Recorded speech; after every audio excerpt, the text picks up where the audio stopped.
अस्सलामुअलैकुम, कैसे हैं आप सब। उम्मीद करती हूँ सब खैरियत से होंगे, खुश रहें, आबाद रहें, हेल्दी रहें और हेल्दी खाएं। ये है आपका अपना YouTube channel MH home cooking, जिसमें बनाए जाते हैं आपकी आसानी के लिए बहुत ही मज़ेदार और आसान खाने। आज मैं आपके साथ देगी स्टाइल आलू गोश्त की रेसिपी शेयर करूँगी। मैंने बहुत डिटेल से ये रेसिपी बताई है, आप एक बार ज़रूर ट्राई कीजिएगा।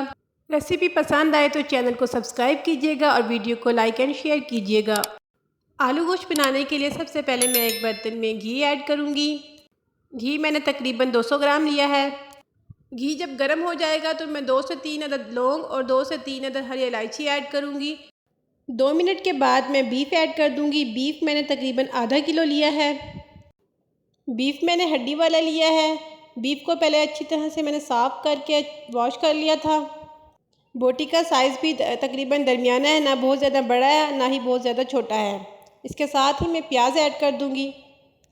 3 से 4 अदद मीडियम साइज़ के प्याज है, जिनको मैंने बारीक बारीक काट लिया है। 2 से 3 मिनट तक मैं इन दोनों चीज़ों को फ्राई करूंगी। जब गोश्त और प्याज़ों का कलर चेंज हो जाएगा तो फिर मैं टमाटर ऐड कर दूंगी। 2 बड़े साइज़ के कटे हुए टमाटर लिए हैं। इसके साथ ही मैं 2 टेबलस्पून जिंजर गार्लिक और ग्रीन चिलीज़ का पेस्ट ऐड कर दूंगी। एक बार इन सभी चीज़ों को मिक्स कर दूंगी अच्छी तरह से। अब मैं पानी डाल दूंगी। पानी इतना ऐड करना है जिसमें गोश्त गल जाए। बहुत कम पानी भी ऐड नहीं करना और बहुत ज़्यादा पानी भी ऐड नहीं करना। अगर कम पानी ऐड करेंगे तो गोश्त गलेगा नहीं, और अगर ज़्यादा पानी ऐड कर देंगे तो गोश्त गल भी जाएगा और फिर भी बहुत ज़्यादा पानी मौजूद रहेगा, जिसकी वजह से गोश्त बहुत ज़्यादा गल जाने की वजह से घुल जाएगा। अब मैं ऐड करूँगी 1/2 टेबल स्पून हल्दी powder, 1/2 tablespoon red chilli powder, 1/2 tablespoon धनिया powder, 1 tablespoon salt, 1 tablespoon korma masala powder, 1/2 tablespoon black pepper powder. अब सभी मसालों को मिक्स कर दूंगी एक बार अच्छी तरह से और फ्लेम को लो कर दूंगी और पैन को कवर करके लो फ्लेम पे तकरीबन 40 से 45 मिनट के लिए गोश्त को पकने दूंगी। तकरीबन 40 मिनट के बाद मैंने ढक्कन को हटाया। देखिए कितनी खूबसूरत लुक आ रही है और बहुत ही प्यारी खुशबू भी आ रही है।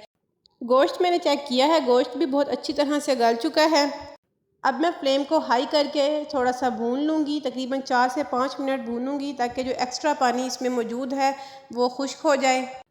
भुनाई बहुत ज़रूरी है, अगर भुनाई अच्छी नहीं होगी तो खाने का टेस्ट भी अच्छा नहीं आएगा। अच्छी तरह से भूनने के बाद मैं फ्लेम को लो कर दूँगी और दही को ऐड कर दूँगी। तकरीबन 1 प्याली दही ऐड की है। दही ऐड करने के बाद मीडियम फ्लेम पे 2 से 3 मिनट तक मज़ीद भून लूँगी।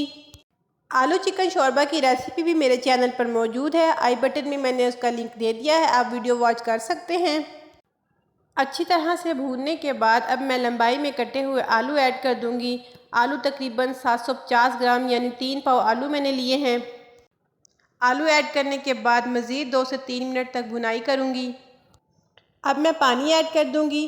पानी इतना ही ऐड करना है जितना हमें शोरबा चाहिए और जिसमें आलू गल जाएँ। आलू बहुत जल्द ही गल जाते हैं, इतना टाइम नहीं लेते।